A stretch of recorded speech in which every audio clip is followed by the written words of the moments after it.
West. The violence and what happened at Ayawaso West in his discussion. So, Ernesto, this is your seat.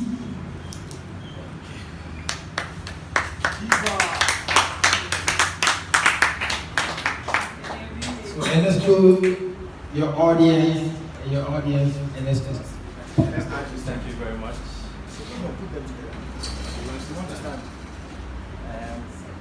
Yes, for a while, but I will sit. Choboy.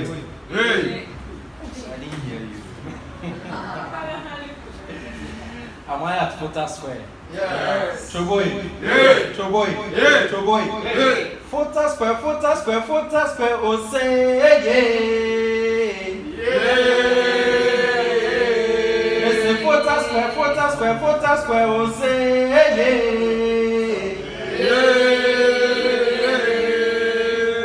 Fota Square, yeah. Fota Square, yeah. Listen, Nima, oh say yeah. Yeah. Besa mete mon name, listen, Nima, oh say yeah. Yeah. Nima, oh, yeah. Nima, oh, yeah.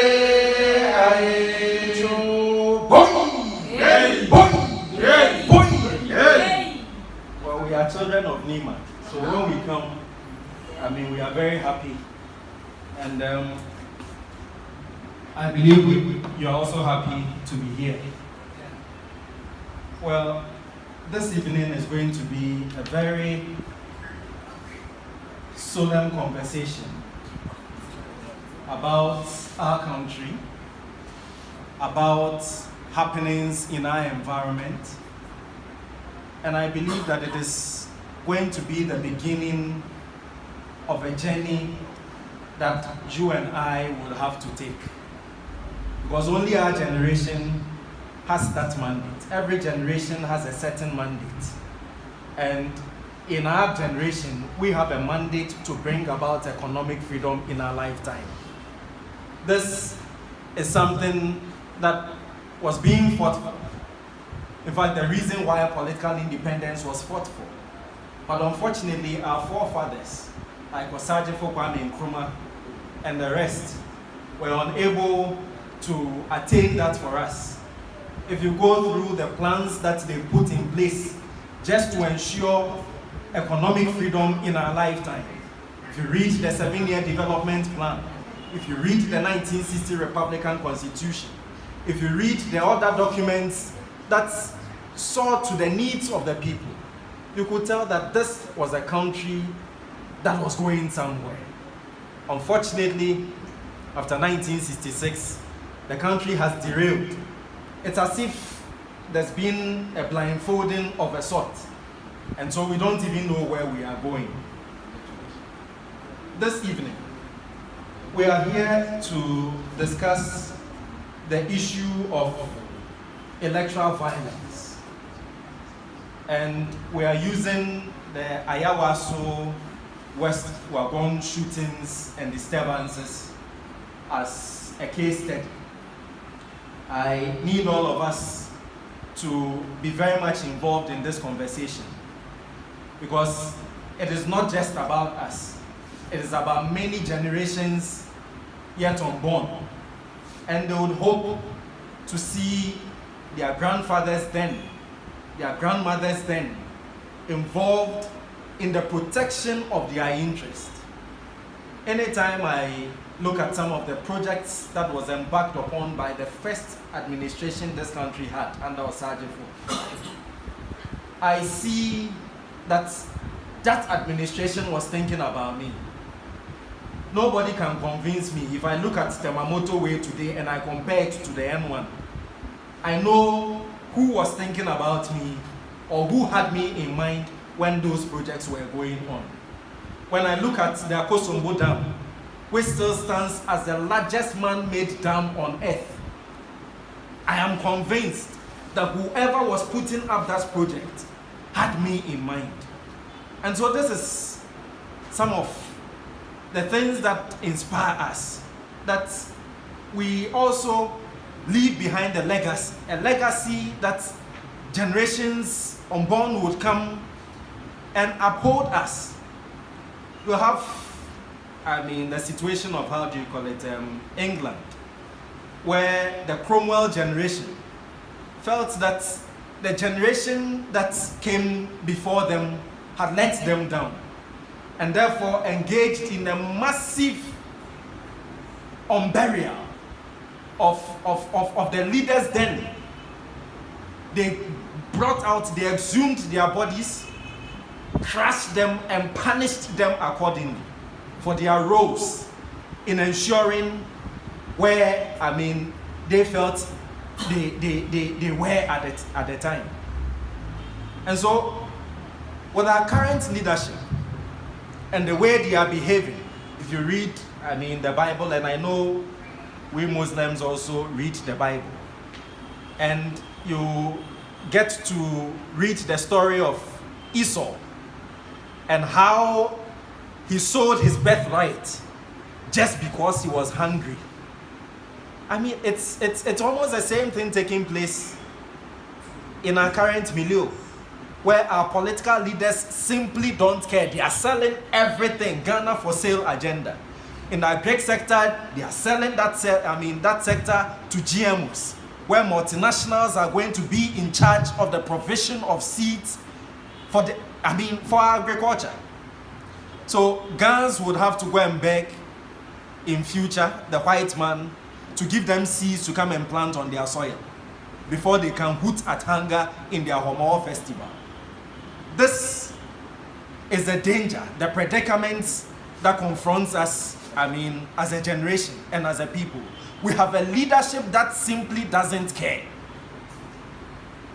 Even Obama, in capitalist America, once upon a time said that any nation that comes to the point where its energy sector has to be sold and given to the private sector, that nation should understand that they've been hijacked.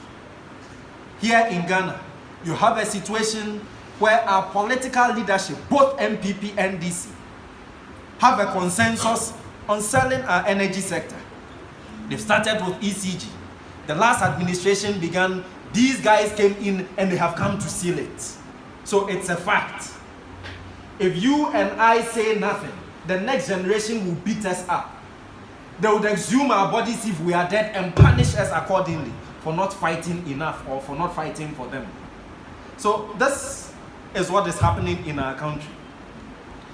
Now, in discussing this topic, it is very important for us to approach it with all the honesty that it deserves.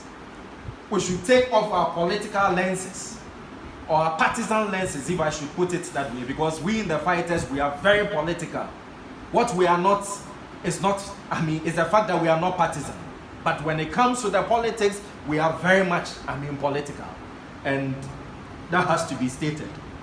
And we are saying that in confronting this discussion, we need to confront it with all the honesty that it deserves. Of course, the fundamental questions here are, what is in it for us? What is our interest? This day and this hour, we need to be talking about our interest, not the interest of some politicians or the interest of some political parties. Your own interest. And I believe that if we situate our thinking in that space, it might do us a lot of good in helping us take off those partisan lenses that disallows us, that clouds our judgments, that makes us fight for nothing.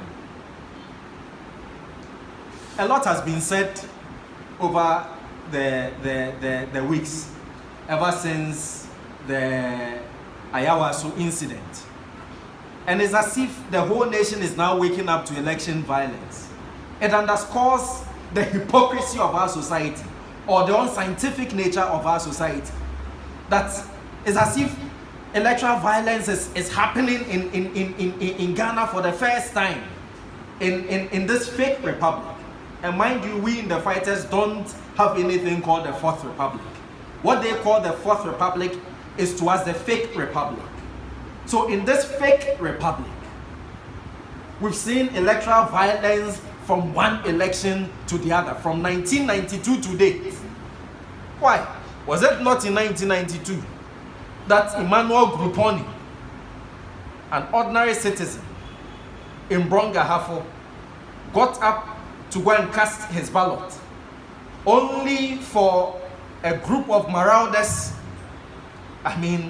who were standing close to the polling station, to scream that he belonged to one political party, and simply because of that, it became a crime, and they killed Emmanuel Gruponi. No commission of inquiry was set up. Not even a whisper was made on the death of Emmanuel Gruponi. Nobody said anything about it. Till this day, the family of Gruponi have lost a dear one, and the nation doesn't care. Recently, when Nana Addo Dankwa Akufo-Addo felt that he had been cheated in an election, and therefore is mobilizing their forces to ensure a constitutional challenge in the court, one of the things that they also did was to organize a number of demonstrations, one which started at the Kwame Nkrumah Circle. Here at Kwame Nkrumah Circle was somebody who was going his somewhere, as we would put it, and only riding his bicycle and wearing an NDC t-shirt near the Irani clinic. This guy was accosted, beaten to pulp, and killed. Till this day, no commission of inquiry has been set. Till this day, we are yet to receive any police report on the death, on the killing of this innocent citizen who was simply riding his bicycle in an NDC t-shirt. So many deaths have occurred. Unfortunately, our media has done a very bad job, or our researchers maybe have done a bad job in compiling in detail the names and individuals of victims of electoral violence in this country. So as we speak, there is no clear established data on the number of casualties or victims of electoral violence in this country.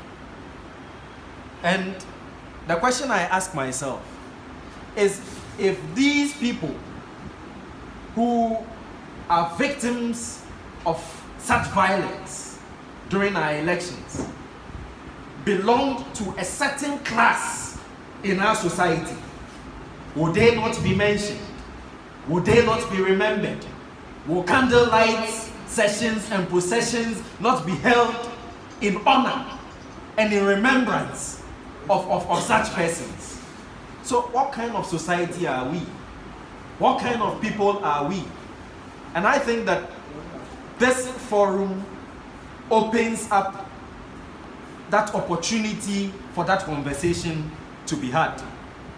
Ever since this incident, at Ayawaso, many are those that have attempted to point fingers. But whilst attempting this discussion, for me, I think that we need to go straight to the point. What are the specimens involved in this whole milieu? And the specimen involved are one, the MPP, and two, the NDC. Yes, we have the Ghana police or the security agencies that form part of the set specimen that needs to be examined. But mainly the MPP and the NDC, because they are the biggest and the greatest beneficiaries of this violence. So, what is the NDC? Where are they coming from? Who are they? And I think that it is important that we understand The NDC is a party that is grandfathered or grandmothered by the NLC that illegally conducted the overthrow of the first democratically elected government in this country. And that's a fact. The NLC, within a very short period of time, transmogrified to become the NRC, that was the National Redemption Council. And then after the NRC, they became SMC1. Now from SMC1, they became SMC2. From SMC2, they transmogrified once again to become the AFRC. And then from the AFRC, they became the PNDC. And then from PNDC, they became what? The NDC. The MPP, on the other hand,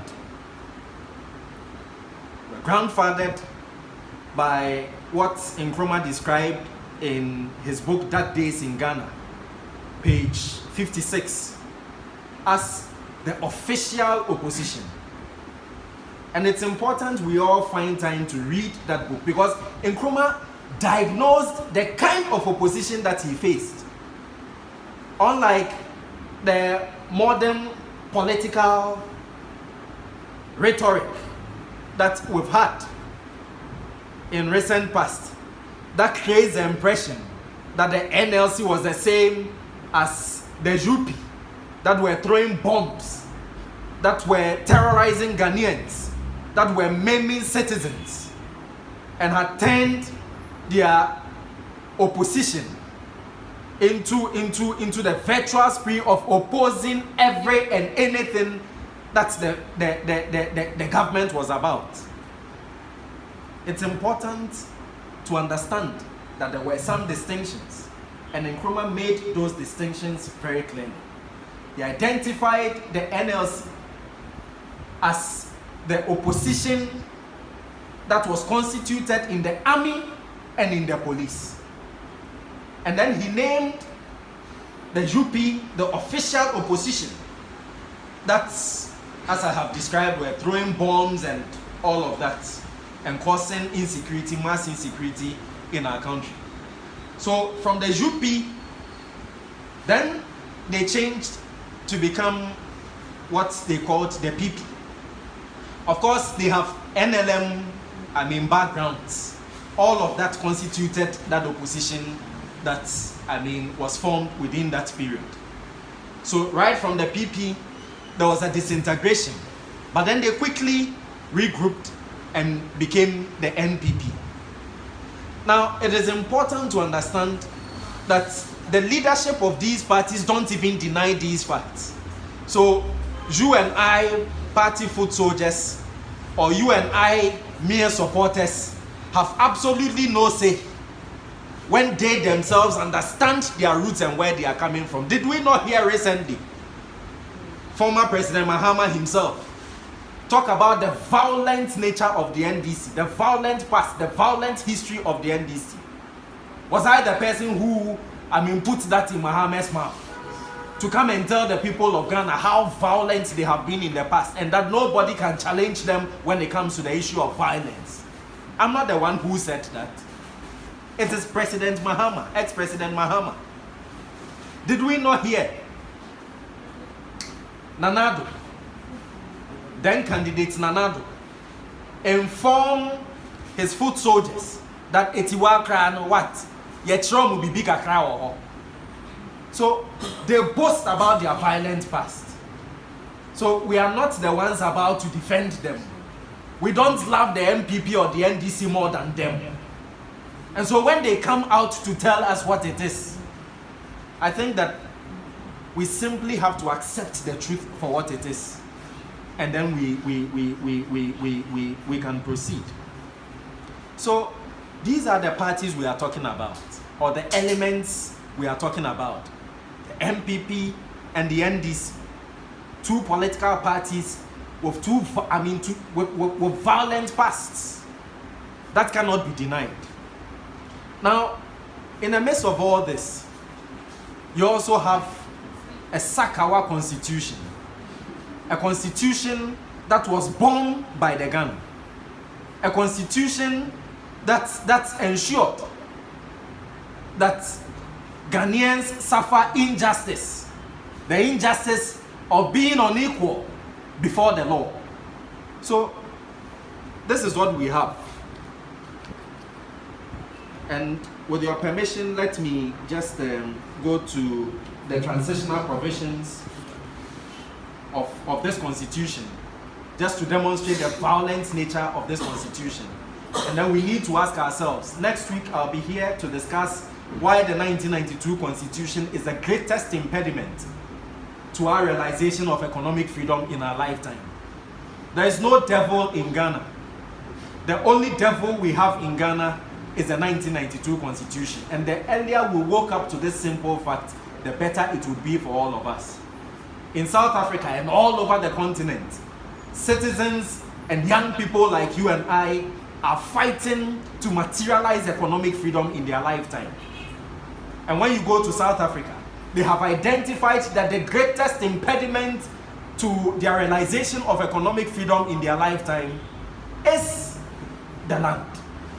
And so they have linked the land question to the fight for economic freedom in their lifetime. Here in Ghana, it is not the issue of the land. It is the issue of the constitution. A constitution that purports to give us democracy, yet takes away that democracy from us. We are told that democracy is the power of the people and the government of the people, for the people and by the people. But under this constitution, it is government of the few, for the few and by the few.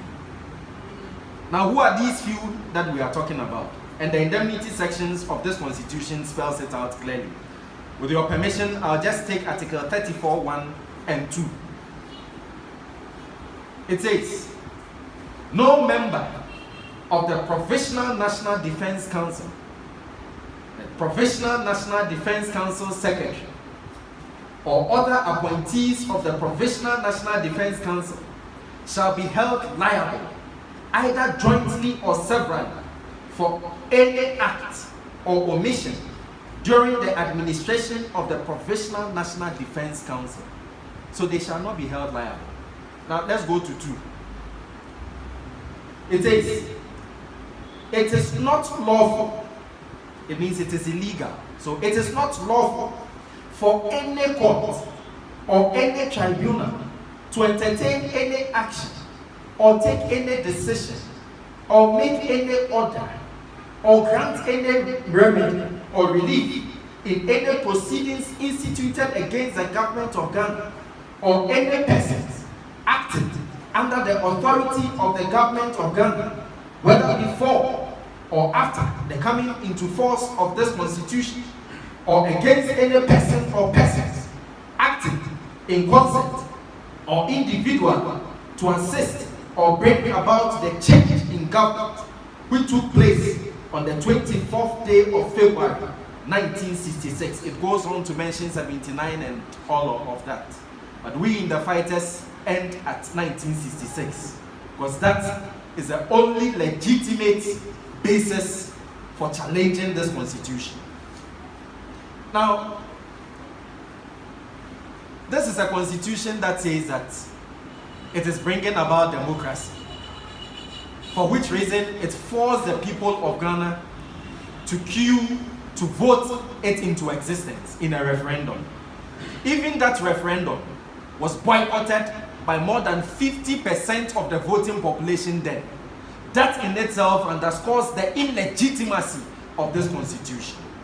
So you have an illegitimate constitution produced by violence, because at the time, if Ghanaians boycotted the whole process of even voting, then what it meant was that we were going to be, to be left with Rawlings with the gun. So it was either Rawlings with the gun or an illegitimate constitution. And Ghanaians were hoodwinked into choosing an illegitimate constitution. In our generation, we should not die leaving behind this illegitimate constitution to govern the next generation in our society. A bad constitution cannot produce a good society. A violent constitution can only produce a violent society. And that is why we have seen violence after violence in every election in this country since 1992. And it is important that we address our minds to that. Of course, in terms of the causes of electoral violence, we can name other, peripheral issues.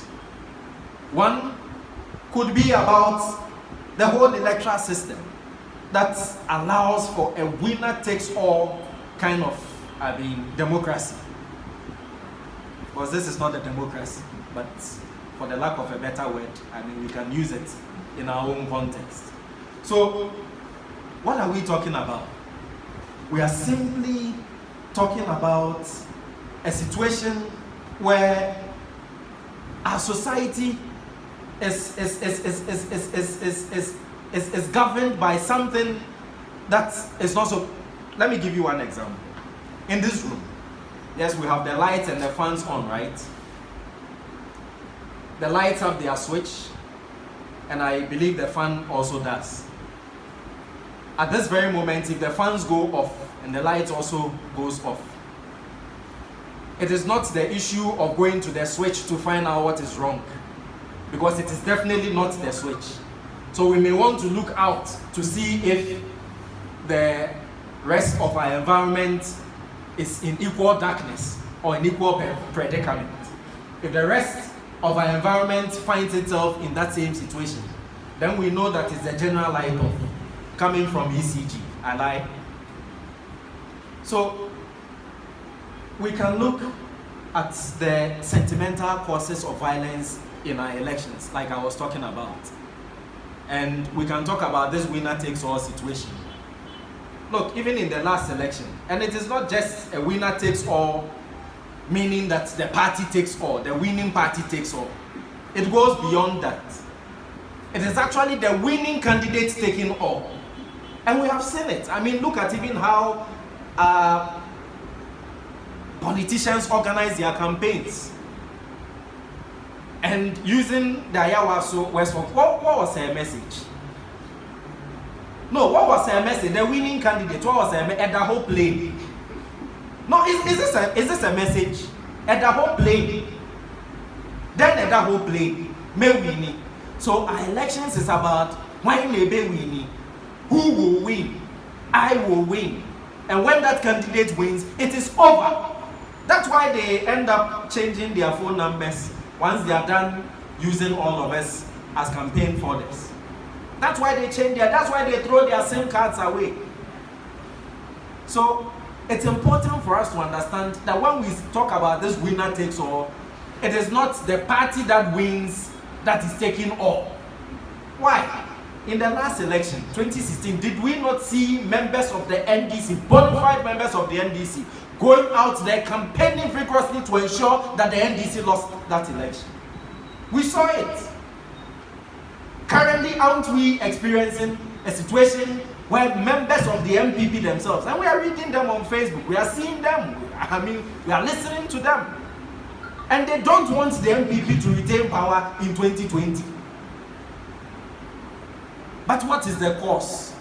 The cause of this winner-takes-all syndrome that creates an atmosphere of tension, let alone for people to want to die on the sound or the order of a politician who is ranting or die be die or boot for boot. It's simply because of the constitution. This is an Edidija constitution. It's an Edidija constitution. It is not a constitution that was made with you and I in mind. It is a constitution that was simply meant for the ruling class. Rawlings, the army, the police, the security agencies, the bosses at the top, our members of parliament, our ministers of state, our presidents. That's it. We could go to the other issue of Article 200 of this constitution.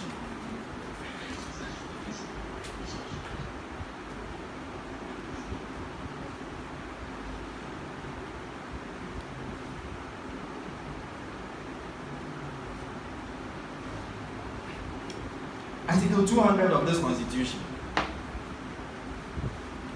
And this is the article that establishes the police, because we've identified the police as part of the specimen we are examining this evening.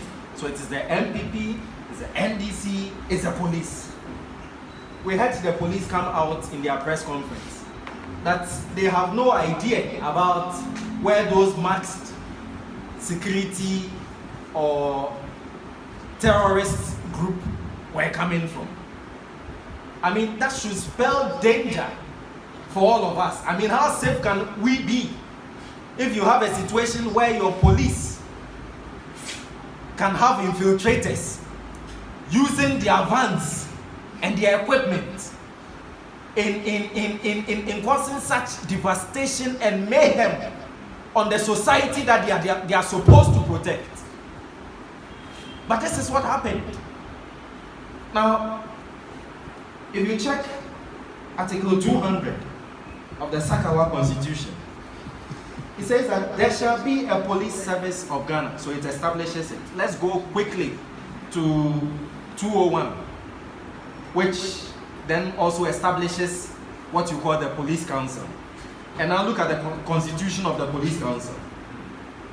There shall be the establishment of a police council, which shall consist of A, the vice president, who is himself a politician and coming from the ruling party.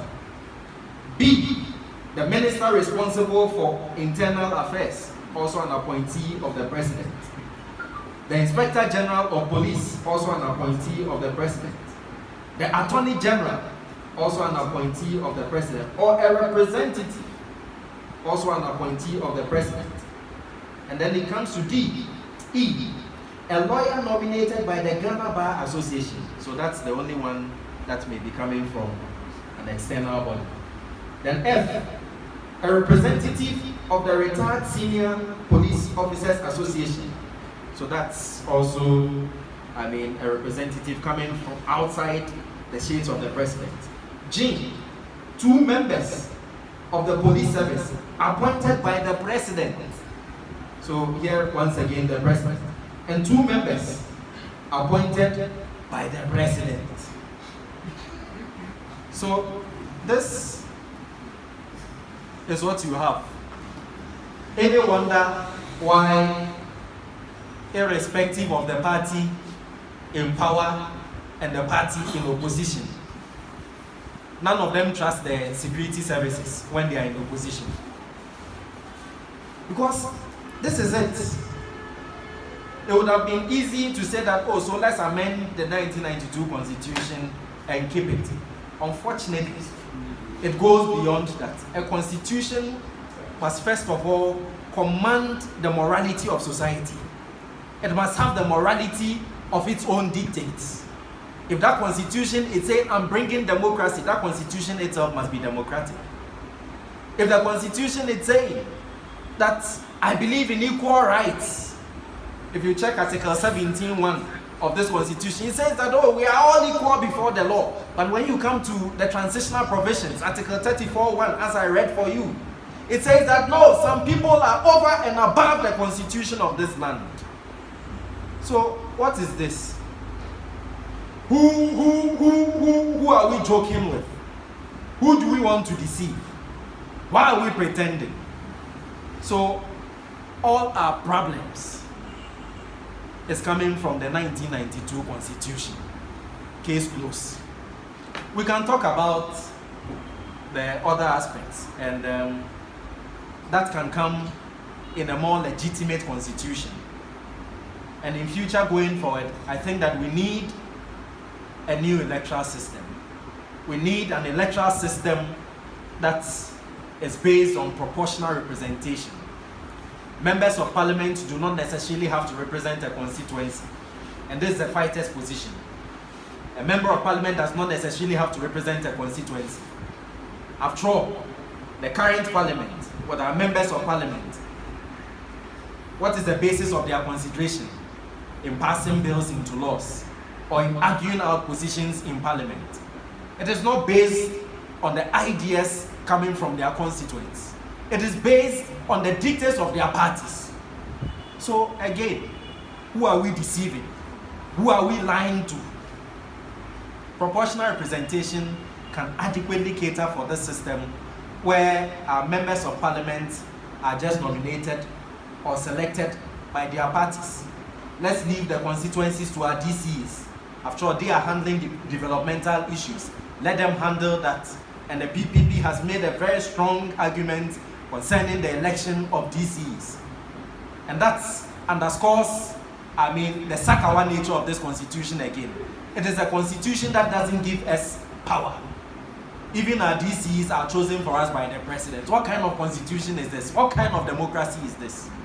So, we propose proportional representation in the legitimate constitution, future legitimate constitution, which for us is going to be no other than this constitution, which is the first Republican constitution. This is the constitution that made us a republic. There's nothing called the Fourth Republic. What there is a Republic of Ghana. And that was the one that was attained and proclaimed by this constitution in 1960